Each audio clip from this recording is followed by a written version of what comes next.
Listen up, get ready, I'm not gonna take no more. There's a revolution, a revelation going on in my soul.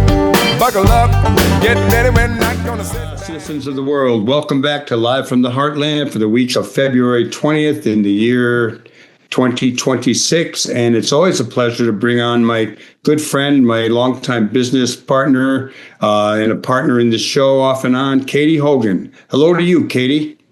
Hey, Michael. Good morning. How you doing today? Well, it's another beautiful spring day in February. So, those times where we have to go, okay, don't get used to this. No, it's beautiful. I was sitting with my shorts and a T-shirt out drinking coffee on the back porch for just a while. Anyhow, here in Chicago, and it affects, I think, the country and the world, a longtime civil rights advocate, the one and only Jesse Jackson, who here in Chicago, we've known him well for a long time, his activities and his work. And Katy has had some close interaction with him. I think they were at a Democratic convention together way back. Fill us in a little bit, Katy, about the importance of Jesse Jackson and the loss that we all will experience. Well, I actually feel like he certainly filled out his years. He just died at 84, which is a pretty great long life for a black man born in South Carolina in 1941. I mean, he did as much as possible, and we should be celebrating because he hung in there through his illness. And as many have pointed out, even when he couldn't talk much anymore, he would still show up in his wheelchair. But my first brush with Jesse Jackson was when I was in high school, and he was running Operation Breadbasket. It was before Push, but just. And it was a great opportunity back then. My little Catholic group, Young Christian Students, was addressing racism as best we can. And Hood at the time, and it was not easy because we were pretty much surrounded by the institutionalized racism and segregation that ran Chicago in the 60s. But here was this voice. We already had a hero in Martin Luther King Jr., and then there was this young upstart, and he spoke really well. He was riveting if you got to hear him speak. And I can't actually recall the details of Operation Breadbasket because so many visits to Operation Push later sort of buried that. But I will tell the time of the Democratic convention because this is the thing. Jesse Jackson was omniscient. I mean, he did things before there was an anti-apartheid movement. He was doing that. Before there was a stateside mixed race support for a two-state solution in the Middle East, he was doing that. He was, even with Breadbasket was the first step where the mission of the civil rights action shifted to a really business-like approach to business, to saying, we need jobs and income. What are you going to do for us? And if you're not, we're going to boycott you. So early on, I think it was milk companies, and then it was Pepsi and Coke, and he would get 3 of the big sodas and boycott the other 2. Incredibly impressive organizing, really, for the time, and very successful. He had as much as any single other African American in our city to do with helping build the middle class, the Black middle class. When Harold Washington won in 83, a lot of people, I'm noticing in all the writings, that Jackson gets big time credit, as he should, for registering voters. But I want to remind people that Harold Washington's voter registration was 3-pronged, and it involved our other friend, the late Slim Coleman, and his colleagues, who did an amazing job working with Jackson, and also Miguel del Valle, who is still with us, but also initiated deep and pervasive registration growth in the Latino community. So anyway, when Harold won, and council wars began, and Harold, who had also been in Congress, having been sent there with the most votes of any of the other sitting congressmen, knew Washington politics a lot. And by the time the convention was rolling around and decisions were needing to be made, he was already Mayor Washington was a little underwhelmed by the organization of the National Party and their addressing the urban platform that he was putting forward. So we, in Chicago and nearby suburbs, we ran the Harold Washington Favorite Son slate in the March primary for Harold Washington. So in addition to the Mondale, and at the time Gary Hart, and at the time, and also Jesse Jackson delegates, we had our little group of delegates, which numbered in total about 45 people, who met every morning with the mayor. It was kind of magical. It was also pretty hectic. That was the moment where, what's his name? Ed, oh God, I'll forget the 60 Minutes reporter who goaded the mayor sitting in our delegation with saying, "Hey, did you bring council wars to San Francisco?" And the mayor actually had to be held down. He was gonna pop him one. But that was also the first time that Jesse Jackson had a campaign for his own nomination. And as we worked the convention floor with these little booklets with the urban platform, we had a lot of folks saying, "I love Mayor Washington, and I don't think we're going to be able to move this into the already set up platform." By the time the week was over and we had to talk about our vote, we had an amazing round the table conversation, which I think I kicked off as a newbie, saying, "What's the guidance here? Is it what is the word? Conventional wisdom to go for the guy who's assumed to win, or what?" And this really fits in with the Wilson. The other thing we'll talk about, but anyway, he went around. Sorry about that. We went around the table, and it was moving. There were tears, and by the time it came back to me, we were saying, "Who are we going to vote for?" And I said, because a lot of them assumed I was going to vote for Mondale. I said, "I'm voting for Jesse Jackson," as was everyone else, and around the table. And so everyone except one of our delegates, who was a little more connected to the mainstream Democratic Party, voted for Jesse Jackson. And when people talk about some of the other stuff, Jesse was a pain in the neck too. He was a big camera hog. The night of Harold's victory in the primary, who was the face you saw almost more than Harold's was Jesse Jackson. It was a mixed bag, Jesse. He was a real challenge. And on the South Side where I grew up, he was hated, absolutely reviled. Because you're talking the South Side further west. The Southwest Side, white South Side, yeah.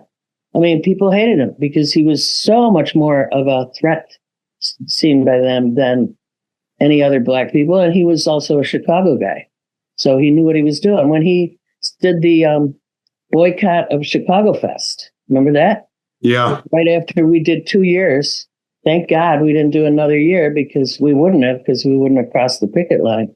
Katy's referring to in the Heartland Cafe back in our younger days when we were at Chicago Fest. And of course, for all of the wars for oil, Jesse Jackson was there on the stage with you when we had the No Iraq War thing that Marilyn Katz helped put together. Was he not, or was that only Obama? Well, I think I know I spoke at that and Obama spoke at that, and I don't remember if Jesse Jackson did or not. Okay. Well, I saw him 3 months ago in what used to be Daly Plaza. Civic Center Plaza, Daly Plaza, in his wheelchair on the dais. You know, he can't even actually articulate, but he was there to shore up the troops.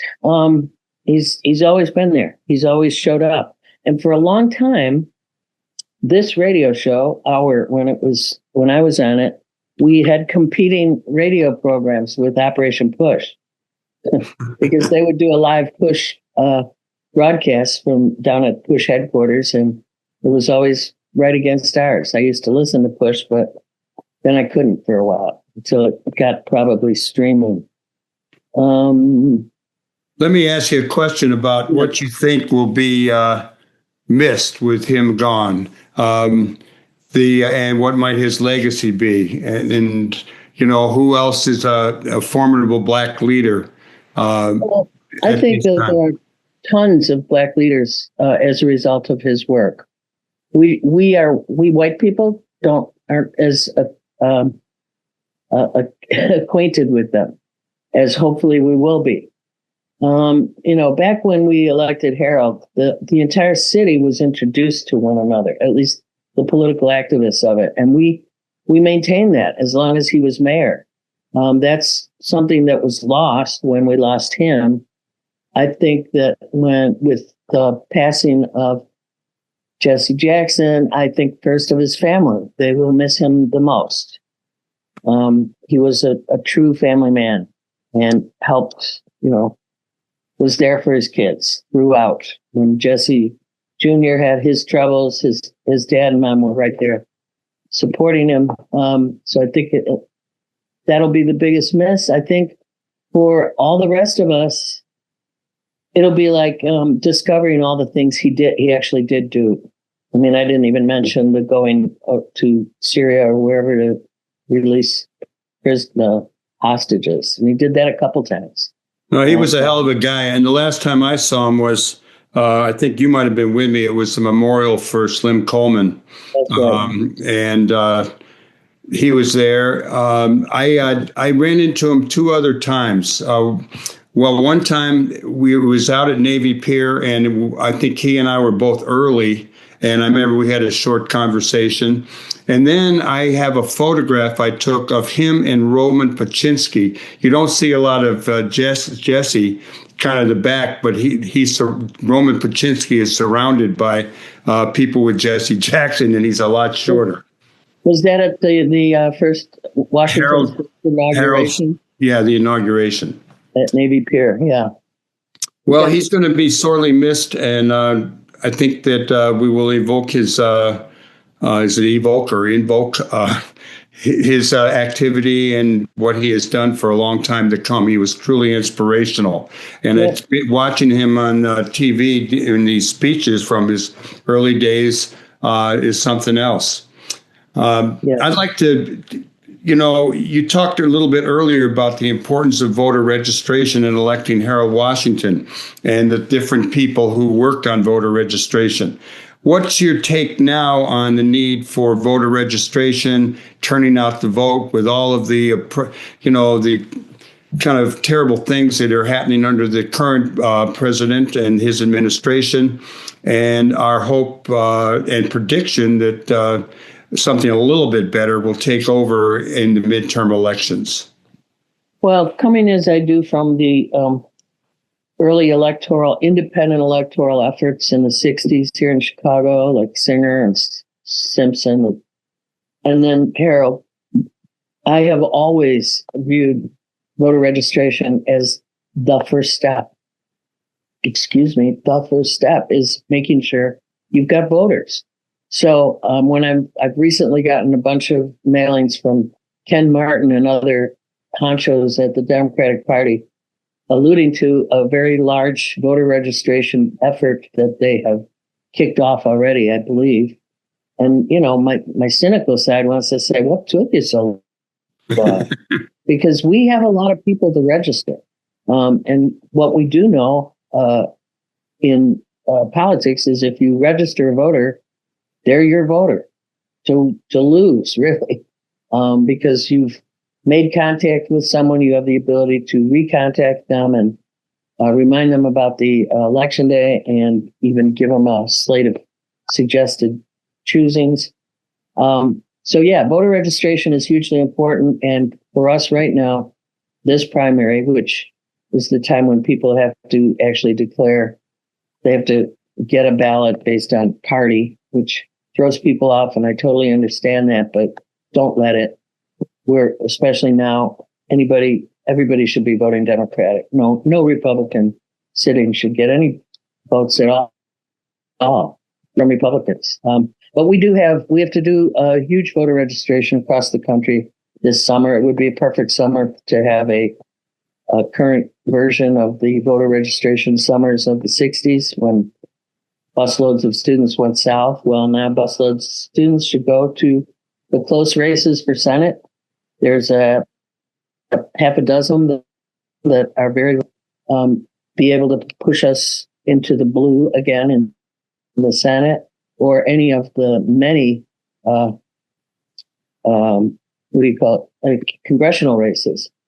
And what you were referring to, Brian White had a Facebook post where he talked about the 9th congressional race as well as the Senate race, and he used the term crab barrel politics, where the strongest crab, if the other ones are about to be boiled, is climbing out, the ones that are going in the water are trying to pull him down.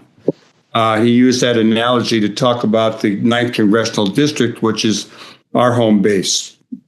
Yeah, the nasty imagery, right? No one wants to see any widespread and certainly public shooting of each other in the foot by Democrats this season.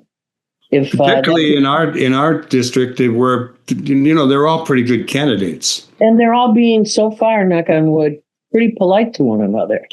I mean, there are some follower to follower tangles, but even that is pretty polite. I had somebody sort of kidnap a thread that I started about that picture being used, and that's too bad that they chose to do that, because it was a fairly interesting conversation about the vote until they decided to make it their own and push against a candidate that... What Katie's referring to is that we had one of the candidates on this show years ago, a couple of years back. And after the show, which was at the WLUW studios, we have a photograph where Katie and I and others are with this candidate.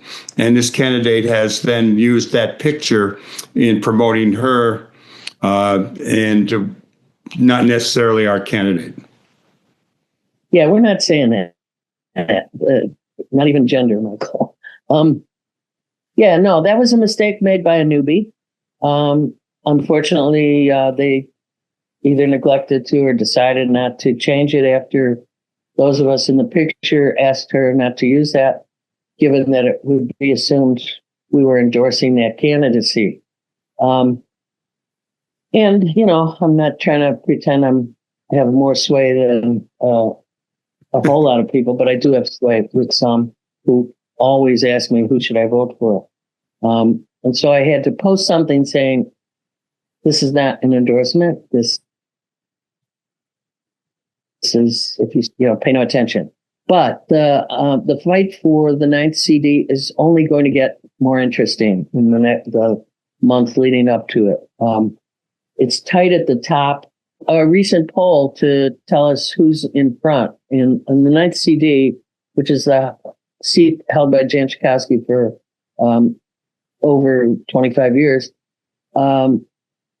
is between, at this point, Mayor Dan Biss, I think State Representative Laura Fine. I'm not sure who's in third place. Mike Simmons, our state senator, is very popular with a lot of activists in our district. He may be increasing. But the other person who's that high up is the person who moved into the district in the last year and into the state from Texas 2 years ago.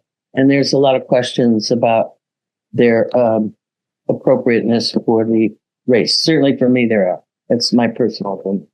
Well, we're going to be talking a lot more politics. I know we have Don Rose coming on the show next week to give us his sense of where the election is going. We have 1 minute. Katie, can you actually tell people how they might register to vote? I know. It's easy. You can register to vote a million different ways. You can even go online, print up a form, and register that way. We are like one step away from actually registering, being able to register online. You can also register when you vote. You can wait that long, which I don't recommend, but one of the good rules that Illinois put into effect is that our voters can actually show up with the right ID at the polling place and register to vote the day of voting. But again, because the Republicans are hard at work to try and stifle the vote, and they're serious about it, it's called the SAVE Act. Nothing could be more inappropriately named. But your Congress people and senators are voting on it this week. And I have called twice now to tell them all, remind them all, we don't want this. So this is a very critical election for us to vote in big numbers. For those who have not gone out on the street or that's not your thing, but you are appalled at what's happening from Washington, your biggest effect is casting your ballot. Right on, Katie. Thanks a lot for coming on, and everybody else.